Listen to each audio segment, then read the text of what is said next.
कोशिका झिल्ली के या प्लाज्मा झिल्ली के मॉडल स्टार्ट करते हैं। तो कोशिका झिल्ली का जो मॉडल है उसमें जो पहला मॉडल है वह मॉडल कहलाता है एकल परतीय लिपिड मॉडल।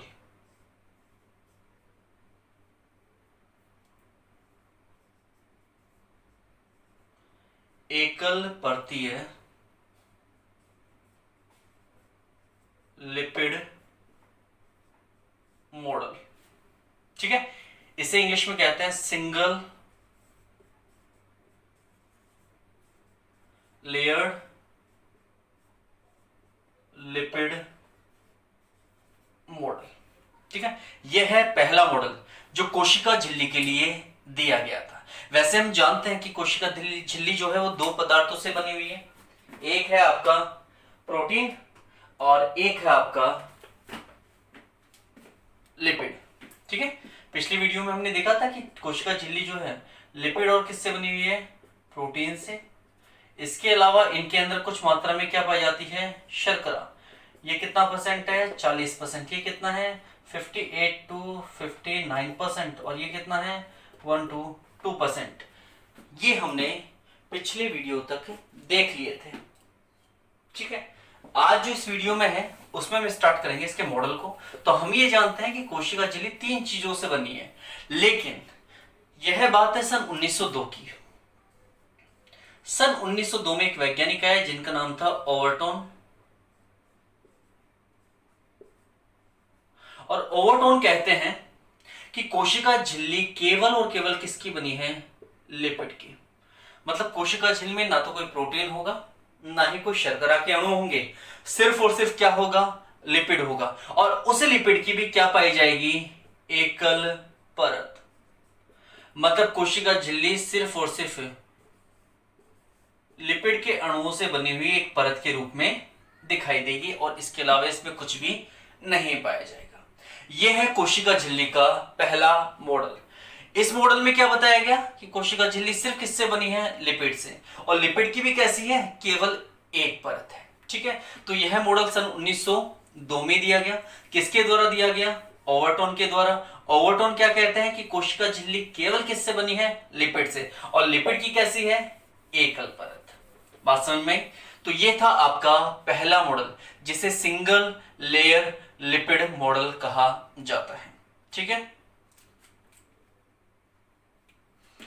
दूसरे मॉडल की हम बात करते हैं। तो दूसरा मॉडल है द्विपर्तीय लिपिड पत्र मॉडल। यह है आपका दूसरा मॉडल, ठीक है। द्विपर्तीय लिपिड पत्र मॉडल या फिर double layered lipid leaflet model, ठीक है। यह है आपका दूसरा मॉडल। क्या है, double layer lipid leaflet model, ठीक। अब यह जो मॉडल था ये दिया गया सन 1926 में। किसके द्वारा दिया गया, ग्रेटर और ग्रेंडल के द्वारा। कुछ किताबों में इसे गोर्टेक्स और ग्रेंडल भी लिखा हुआ है। हमारी जो सीबीएसई की बुक्स हैं उनमें लिखा हुआ है ग्रेटर और ग्रेंडल। और जो कुछ किताबें हैं जो कंपटीशन से रिलेटेड होती हैं उनमें ग्रेटर की जगह क्या लिखा हुआ है, गोर्टेक्स लिखा हुआ है। तो यह जो मॉडल था ग्रेटर या ग्रेंडल ने या फिर गोर्टेक्स और ग्रेंडल ने दिया है। इसलिए इस मॉडल में क्या कहते हैं कि कोशिका झिल्ली किसकी बनी हुई है, वही कोशिका झिल्ली किसकी बनी हुई होगी, लिपिड की बनी हुई होगी।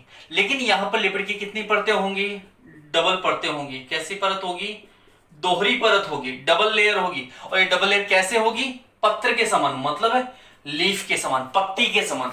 जैसे एक ऊपर सतह होती है लीफ मतलब पत्ती की, और एक निचली सतह होती है, दो सतह होती है, दो अधिचर्म होती है, ऊपरी अधिचर्म और निचली अधिचर्म पत्ती की संरचना में। तो उसी प्रकार लिपिड भी क्या होगा, किसी भी कोशिका के अंदर, जैसे एक कोशिका होगी तो इसमें दो परतों के रूप में क्या होगा, विन्यासित होगा। एक बाहरी परत होगी और एक कौन सी होगी, आंतरिक परत होगी। लेकिन ये दोनों परत किसकी बनी हुई होंगी, लिपिड की बनी होगी। इसलिए इस परत को इसलिए इस मॉडल को कहा जाता है द्विपर्तीय लिपिड पत्र मॉडल। मतलब यहाँ पर जो लिपिड की परतें हैं वो किस रूप में व्यवस्थित है, जिस प्रकार पत्ती की ऊपरी और निचली अधिचर्म है, किस रूप में, द्विपरत के रूप में, किसकी, लिपिड की। इसलिए इसे कहा जाता है द्विपर्तीय लिपिड पत्र मॉडल या double layered lipid leaflet model.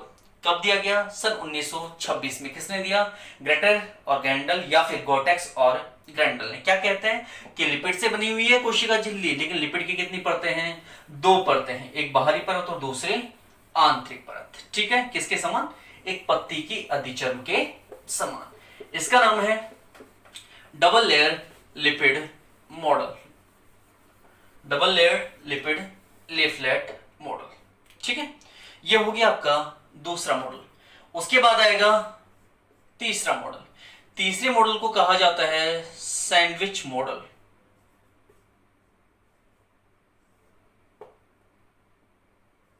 ये इंपॉर्टेंट मॉडल है।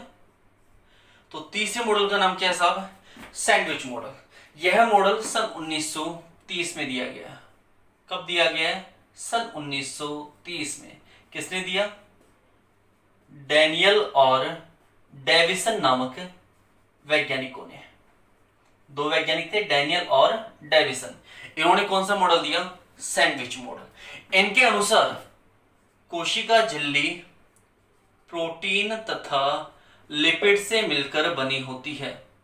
किससे बनी है, प्रोटीन तथा लिपिड से। तो डैनियल और डेविसन कहते हैं कि प्रोटीन और लिपिड से अगर मिलकर बनी हुई संरचना है तो क्यों ना इसे सम्मिलित रूप से लाइपोप्रोटीन कह दिया जाए। तो डैनियल और डेविसन के मत अनुसार कोशिका झिल्ली किससे बनी हुई है, लाइपोप्रोटीन से। लाइपोप्रोटीन का मतलब क्या है, लिपिड और प्रोटीन। और इसमें कौन सा लिपिड मुख्य रूप से पाया जाएगा, इसमें पाया जाएगा फास्फोलिपिड। कौन सा लिपिड मुख्य रूप से पाया जाएगा, फास्फोलिपिड पाया जाएगा। ठीक है, तो डैनियल और डेविसन सैंडविच मॉडल में कहते हैं कि किसी भी कोशिका में सबसे बाहर प्रोटीन उपस्थित होगा तो सबसे अंदर भी प्रोटीन ही पाया जाएगा। सबसे बाहर भी प्रोटीन होगा और सबसे अंदर भी क्या होगा, प्रोटीन ही होगा। और इन दोनों के मध्य में फास्फोलिपिड की दोहरी परत क्या होगी, उपस्थित होगी। फास्फोलिपिड की कैसी परत उपस्थित होगी, दोहरी परत उपस्थित होगी। ठीक है, तो ये जो रेड दिख रहा है आपको, ये तो हो जाएगा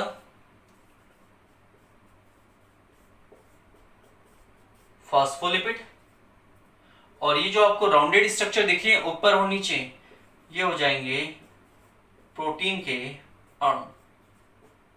ठीक है, तो इसे सैंडविच नाम क्यों दिया, जिस प्रकार सैंडविच बनाते समय 2 ब्रेड के बीच में मसाला भरा रहता है, उसी प्रकार यहां पर ऊपरी प्रोटीन और निचले प्रोटीन परतों के बीच में क्या भरा रहता है, फास्फोलिपिड। इसलिए इस मॉडल का नाम क्या दे दिया गया, सैंडविच मॉडल, जिसमें अंदर एवं बाहर की तरफ क्रमशः प्रोटीन की परतें व्यवस्थित होंगी, जबकि नीचे की बीच में दोनों परतों के बीच के अंदर क्या उपस्थित होगा, फास्फोलिपिड उपस्थित होगा। ठीक है, इस मॉडल को कहा गया सैंडविच मॉडल। अब इनके अनुसार ये जो फास्फोलिपिड है ये दोहरी प्रकृति वाला है। कैसे, इसके अंदर 2 भाग है फास्फोलिपिड को अगर देखा जाए तो ये है इसका हेड पार्ट, मतलब है शीर्ष भाग, ये है इसका टेल पार्ट या फिर पूंछ भाग। ऊपर वाला है हेड पार्ट और नीचे वाला है टेल पार्ट।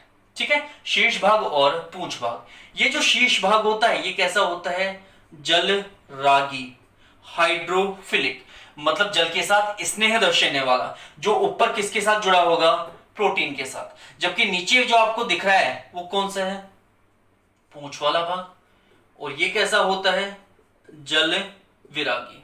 ठीक है, ये संतृप्त और असंतृप्त हाइड्रोकार्बन से मिलकर बना हुआ होता है कौन सा भाग, पूंछ भाग या फिर जल विरागी भाग। असंतृप्तता जितनी बढ़ती जाएगी उतना ही फास्फोलिपिड तरल प्रकृति में होंगे, यानी कि तरल अवस्था में पाए जाएंगे। और अगर संतृप्तता कम हो जाएगी, मतलब संतृप्त हो जाएंगे, ठीक है, एक तो असंतृप्तता बढ़ेगी, मतलब असंतृप्त होंगे तब तो तरलता बढ़ती जाएगी फास्फोलिपिड की, और अगर संतृप्त हो जाएंगे ये हाइड्रोकार्बन्स तो फास्फोलिपिड तरल कम होंगे। ये थोड़ी सी एक चीज है जो हमें सैंडविच मॉडल के अलावा तरल मोजक मॉडल में भी दिखाई देगी। बस यहां सिर्फ आप ये ध्यान रखना कि ये जो फास्फोलिपिड है ये दो भागों का बना है, शीर्ष और पूंछ भाग। शीर्ष जो भाग होगा वो कैसा होगा, जलरागी, जो किसके समीप उपस्थित होगा, प्रोटीन के समीप। जबकि पूंछ भाग प्रोटीन से दूर होगा और कैसा होगा, जल विरागी होगा। तो यहां पर जो फास्फोलिपिड होता है उसकी कैसी प्रकृति है, दोहरी प्रकृति है। ठीक है। इसके अलावा डैनियल और डेविसन कहते हैं कि इस कोशिका झिल्ली की कुल मोटाई किसके लगभग है, 75 एंगस्ट्रॉम के, 75 एंगस्ट्रॉम के। मतलब ये जो कोशिका झिल्ली है इसकी मोटाई लगभग कितनी है, 75 एंगस्ट्रॉम, जिसमें 20 एंगस्ट्रॉम ऊपर वाली प्रोटीन परत, 20 एंगस्ट्रॉम नीचे वाली प्रोटीन परत और 35 एंगस्ट्रॉम मतलब 35 एंगस्ट्रॉम क्या हो जाएगी, बीच वाली फास्फोलिपिड परत। तो टोटल कितना हो गया, 75 एंगस्ट्रॉम। इस प्रकार यह कहा जाता है कि कोशिका झिल्ली की टोटल मोटाई लगभग कितनी बताई गई है, 75 एंगस्ट्रॉम। किसके अनुसार, डैनियल और डेविसन के सैंडविच मॉडल के अनुसार। ठीक है। तो यहां पर सैंडविच मॉडल किसने दिया, डैनियल और डेविसन ने। कब दिया, सन 1930 में। ठीक है। इस मॉडल के अनुसार कोशिका झिल्ली प्रोटीन तथा लिपिड से बनी होती है, जिन्हें सम्मिलित रूप से लाइपोप्रोटीन भी कहा जाता है। और इस कोशिका झिल्ली में लिपिड के रूप में क्या पाया जाता है, फास्फोलिपिड। संरचना की अगर बात की जाए तो कोशिका झिल्ली में सबसे बाहर एवं सबसे अंदर की तरफ प्रोटीन की परतें विन्यासित होंगी, जिनका साइज 20-20 एंगस्ट्रॉम होगा, और इन दोनों परतों के बीच में फास्फोलिपिड की परत उपस्थित होगी, फास्फोलिपिड की दोहरी परत उपस्थित होगी, जिसकी मोटाई होगी लगभग 35 एंगस्ट्रॉम। इस प्रकार कोशिका झिल्ली की कुल मोटाई लगभग 75 एंगस्ट्रॉम होती है। यहां पर जो फास्फोलिपिड होता है इसके दो भाग होते हैं, एक होता है इसका शीर्ष भाग जो जलरागी होगा, और एक होगा इसका पूंछ भाग जो जल विरागी होगा। ठीक है। जलरागी या शीर्ष भाग प्रोटीन की तरफ उपस्थित होता है, जबकि जल विरागी या पूंछ भाग जो होता है वो प्रोटीन से दूर होता है। यह आ गया था सैंडविच मॉडल जो दिया गया था सन 1930 में, किसके द्वारा, डैनियल और डेविसन के द्वारा। उसके बाद आएगा यूनिट मेम्ब्रेन मॉडल, एकल कला मॉडल।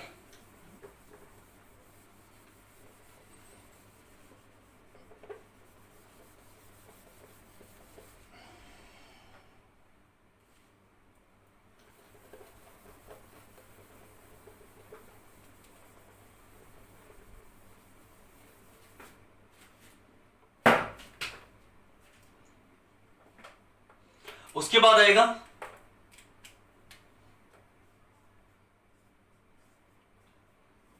एकल कला मॉडल या फिर यूनिट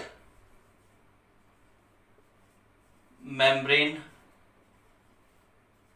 मॉडल। ठीक है। कब दिया गया, सन 1959 में। किसके द्वारा दिया गया, रॉबर्टसन के द्वारा। ठीक है। सन 1959 में दिया गया, किसके द्वारा दिया गया, रॉबर्टसन के द्वारा दिया गया।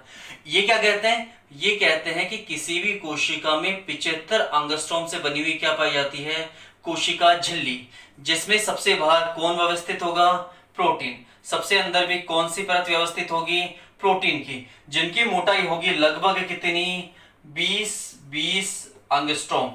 एवं इन दोनों प्रोटीन परतों के बीच में कौन सी परत उपस्थित होगी, फास्फोलिपिड की। इन दोनों के बीच में कौन सी परत उपस्थित होगी, फास्फोलिपिड की। कैसी होगी, दोहरी परत उपस्थित होगी, किसकी, फास्फोलिपिड की। ठीक है। ये फास्फोलिपिड दो चीजों से बना हुआ है, वही शीर्ष भाग और वही पूंछ भाग। जैसी बात डैनियल और डेविसन बता रहे हैं, सेम बात कौन बता रहा है, रॉबर्टसन बता रहा है कि ऊपर प्रोटीन, नीचे प्रोटीन, और बीच में ये क्या है, फास्फोलिपिड। बीच में क्या उपस्थित है, फास्फोलिपिड, जिसकी मोटाई कितनी है, लगभग 35 एंगस्ट्रॉम। तो टोटल मोटाई कितनी हो जाएगी, 75 एंगस्ट्रॉम। लेकिन ये क्या कहते हैं, रॉबर्टसन इसमें कुछ परिवर्तन करते हैं अपने वक्तव्य में, स्टेटमेंट में, और इनके अनुसार ये जो परत है प्रोटीन, फास्फोलिपिड और प्रोटीन की, ये अलग अलग नहीं दिखाई देती, बल्कि ये सारे किस रूप में दिखाई देते हैं, एक ही कला के रूप में, एक ही परत के रूप में, एक सिंगल मेम्ब्रेन के रूप में दिखाई देंगे। इसी के अंदर प्रोटीन होगा, इसी के अंदर फास्फोलिपिड भी होगा, और इसी के अंदर निचला जो प्रोटीन की परत है वो भी होगी। लेकिन दिखने में कैसी दिखाई देगी, एक ही कला के रूप में। अगर देखेंगे तो ऐसे अलग अलग दिखाई नहीं देंगे, बल्कि एक ही कला के रूप में दिखाई देंगे। इसलिए इस मॉडल को कहा जाता है एकल कला मॉडल। ठीक है, किसने दिया ये मॉडल? ये मॉडल दिया सन 1959 में रॉबर्टसन नामक वैज्ञानिक ने। ठीक है, सिंपल है, इसमें कुछ भी टफ है नहीं है। उसके बाद हमारा लास्ट आएगा तरल मोज़ेक मॉडल। यह मॉडल सन 1972 में कब दिया गया? सन 1972 में। किसके द्वारा दिया गया था? सिंगर और निकोलसन के द्वारा। यह है हमारा लास्ट 5वां मॉडल। ठीक है, मॉडल का नाम क्या है? तरल मोज़ेक मॉडल। इंग्लिश में कहते हैं फ्लूइड मोज़ेक मॉडल। ठीक है, कब दिया गया? सन 1972 में, 1972 में। किसने दिया? सिंगर और निकोलसन ने।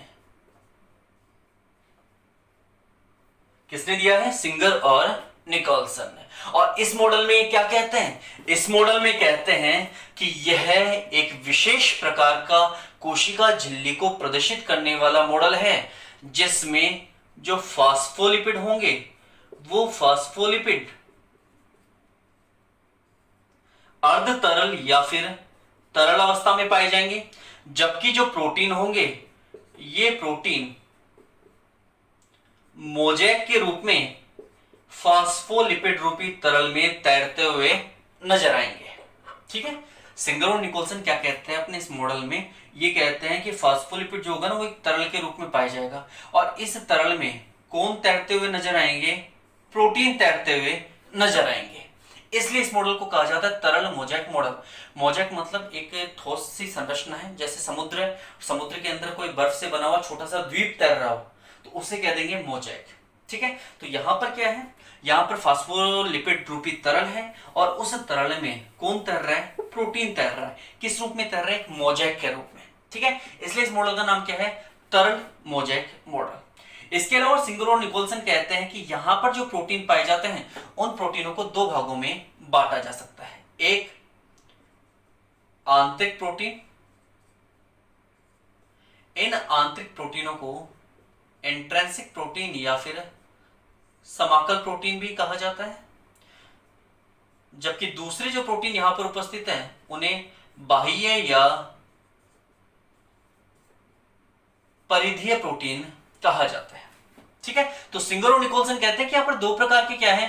प्रोटीन है। एक कौन से हैं? आंतरिक या समाकल प्रोटीन। दूसरे कौन से हैं? बाह्य या परिधीय प्रोटीन। ठीक है, अब बात करते हैं इसके मॉडल की।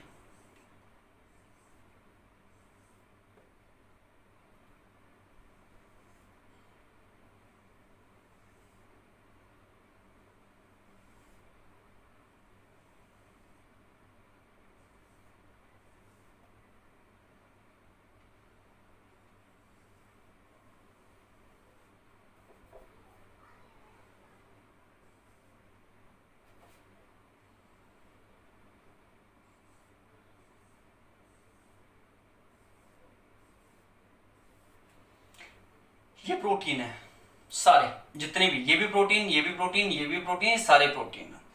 और ये किस में उपस्थित है इस समय? किस में तैर रहे हैं? फास्फोलिपिड में।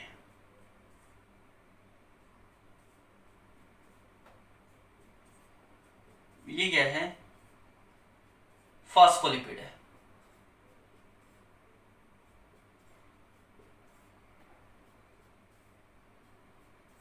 ठीक है, ये फास्फोलिपिड हो गया, और ये सारे क्या है? प्रोटीन है। ठीक, तो ध्यान रखना कि ये जो है ये परत किसकी है? फास्फोलिपिड की।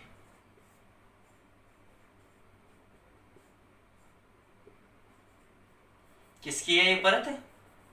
फास्फोलिपिड की। और ये बाकी क्या है? प्रोटीन। अब प्रोटीन हमने कितने प्रकार के बताए? दो प्रकार के। तो ये जो आपको अंतिम सिरे पर लगे हुए दिख रहे हैं ये सारे प्रोटीन कहलाएंगे बाह्य या परिधीय या फिर एक्सट्रिंसिक प्रोटीन, जबकि बीच में फंसे हुए ये प्रोटीन आपको दिखाई दे रहे हैं, इन प्रोटीनों को कहा जाता है आंतरिक या फिर समाकल या फिर इंट्रिंसिक प्रोटीन। तो यहां पर दो प्रकार के प्रोटीन हो गए, एक बाह्य प्रोटीन और एक आंतरिक प्रोटीन। पदार्थों का जो मुख्य परिवहन है वो कौन दर्शाएंगे? ये आंतरिक प्रोटीन, ना कि ये बाह्य प्रोटीन। ठीक है, इसके अलावा इन प्रोटीनों को आसानी से अलग किया जा सकता है, जबकि आंतरिक प्रोटीनों को आसानी से अलग नहीं किया जा सकता। इसके अलावा इसी सतह पर, प्रोटीनों की इसी सतह पर छोटे छोटे कोलेस्ट्रॉल के अणु भी पाए जा सकते हैं, या फिर इन प्रोटीनों से जुड़े हुए कुछ क्या होते हैं? शर्करा के अणु। किससे जुड़े हुए हैं? प्रोटीन से। यहां पर कभी कभी ये जो फास्फोलिपिड है अंदर वाला, उससे जुड़े हुए भी क्या पाए जाते हैं? शर्करा के अणु। तो जब शर्करा का अणु किसी प्रोटीन के साथ जुड़ जाता है तो ऐसी संरचना को हम कहते हैं ग्लाइकोप्रोटीन। जब कोई शर्करा किसके साथ जुड़ जाए? प्रोटीन के साथ, तो वो दोनों अणु सम्मिलित रूप से क्या कहलाएंगे? ग्लाइकोप्रोटीन। ग्लाइकोप्रोटीन दो शब्दों से बना है, ग्लाइको प्लस प्रोटीन। प्रोटीन के साथ कौन जुड़ गया? ग्लाइको। ग्लाइको मतलब ग्लूकोज, ग्लूकोज मतलब शर्करा। उसी प्रकार जब कोई शर्करा फास्फोलिपिड के साथ जुड़ती है या लिपिड के साथ जुड़ती है तो ऐसे अणुओं को सम्मिलित रूप से कहा जाता है ग्लाइकोलिपिड। ठीक है, तो यहां पर दो प्रकार की संरचनाएं हो रही है, एक ग्लाइकोलिपिड और दूसरा ग्लाइकोप्रोटीन। ग्लाइकोप्रोटीन प्रोटीन से जुड़ी हुई शर्करा संरचना है, और ग्लाइकोलिपिड लिपिड से जुड़ी हुई क्या है? शर्करा संरचना। यहां पर कल भी मैंने आपको कहा था कि ये जो शर्करा के अणु हैं, ये शर्करा के अणु बहुत ज्यादा महत्वपूर्ण है। क्यों? क्योंकि इनका प्रयोग कोशिका को क्या किया जाता है? आइडेंटिफाई करने में। किसमें किया जाता है? आइडेंटिफाई करने में, या फिर कोशिका को पहचानने में किनका प्रयोग किया जाता है? इन शर्करा अणुओं का। ठीक है, इसके अलावा ज्यादातर जो कोशिका के द्वारा चयनात्मक पारगम्यता दर्शाई जाएगी वो कौन दर्शाएंगे? ये आंतरिक या फिर समाकल प्रोटीन। ठीक है, तो ये एक तरह से तैरते हुए नजर आ रहे हैं, बीच के अंदर आपको दिख रहे हैं दोनों प्रोटीन। ये प्रोटीन ये क्या कर रहे हैं? तैरते हुए नजर आ रहे हैं। किसके अंदर? फास्फोलिपिड रूपी तरल में। इसलिए इस मॉडल को क्या कहा जाता है? तरल मोज़ेक मॉडल। यह जो मॉडल है यह सबसे नवीन, सबसे नया मॉडल है, और सबसे ज्यादा क्या है? मान्य मॉडल है। ठीक है, यहां पर तरलता की बात भी की गई है कि फास्फोलिपिड कैसी प्रकृति में होता है? तरल प्रकृति में, तभी तो नाम क्या है? तरल मोज़ेक मॉडल है। ठीक है, तरलता कब होगी? जब हाइड्रोकार्बन की संतृप्तता बढ़ेगी। दो भाग है फास्फोलिपिड के, एक शीर्ष भाग, एक तैल भाग। तैल भाग में हाइड्रोकार्बन उपस्थित होते हैं। अगर इन हाइड्रोकार्बनों की असंतृप्तता बढ़ती है तो इनकी तरलता भी बढ़ेगी, और अगर असंतृप्तता कम हो जाएगी तो इनकी तरलता भी क्या हो जाएगी? कम हो जाएगी। तो फास्फोलिपिड की तरलता को व्यक्त करने वाला भी ये क्या है? एकमात्र मॉडल है। ठीक है, तो ये है आपका तरल मोज़ेक मॉडल। यह मॉडल कब दिया गया? सन 1972 में। किसके द्वारा? सिंगर और निकोलसन के द्वारा। क्या कहते हैं? ये कहते हैं कि कोशिका झिल्ली फास्फोलिपिड और प्रोटीन से बनी हुई होगी। इसमें फास्फोलिपिड रूपी तरल के अंदर प्रोटीन रूपी मोज़ेक क्या होते हैं? तैरते हुए नजर आते हैं। ठीक है, इसलिए मॉडल का नाम हो गया तरल मोज़ेक मॉडल। इसके अलावा यहां पर पाए जाने वाले प्रोटीन दो प्रकार के होते हैं, एक बाह्य प्रोटीन जो बाहर की तरफ पाए जाते हैं, एक आंतरिक या समाकल प्रोटीन जो अंदर धसे हुए रहेंगे। मुख्य रूप से पदार्थों का जो परिवहन होगा वो आंतरिक या समाकल प्रोटीन के द्वारा ही किया जाता है। बाह्य प्रोटीनों को आसानी से पृथक किया जा सकता है, लेकिन आंतरिक प्रोटीनों को पृथक करना संभव नहीं है। इसके अलावा यदि कोई शर्करा प्रोटीन के साथ जुड़ती है तो ग्लाइकोप्रोटीन नामक संरचना का निर्माण करेगी, और अगर कोई शर्करा लिपिड के साथ जुड़ती है, फास्फोलिपिड के साथ जुड़ती है, तो ग्लाइकोलिपिड का क्या करेगी? निर्माण करेगी। यहां पर पाई जाने वाली शर्करा भी महत्वपूर्ण होती है, क्योंकि उसका उपयोग किसमें किया जाता है? कोशिका की पहचान में। इसके अलावा यहां पर भी कुछ कोलेस्ट्रॉल के अणु भी पाए जाते हैं। ठीक है, तो ये था आपका तरल मोज़ेक मॉडल, जो किसने दिया था? सिंगर और निकोलसन ने। कब दिया था? सन 1972 में। तो सबसे पहला जो मॉडल आया था वो था ओवरटोन का एकल परतीय लिपिड मॉडल, वो आया था सन 1902 में। उसके बाद सन 1926 में आया था गोटेक्स और ग्रेंडल के द्वारा दिया गया द्विपरतीय लिपिड पत्र मॉडल। उसके बाद सन 1930 में दिया गया डैनियल और डेविसन के द्वारा सैंडविच मॉडल। उसके बाद सन 1959 में दिया गया रॉबर्टसन के द्वारा यूनिट मेम्ब्रेन मॉडल, और सन 1972 में सिंगर और निकोलसन के द्वारा दिया गया तरल मोज़ेक मॉडल। ठीक है, तो ये थे कोशिका झिल्ली से संबंधित कुछ मॉडल। बाकी के जो पॉइंट्स होंगे कोशिका झिल्ली का, उनकी स्टडी करेंगे हम नेक्स्ट वीडियो में। ठीक है।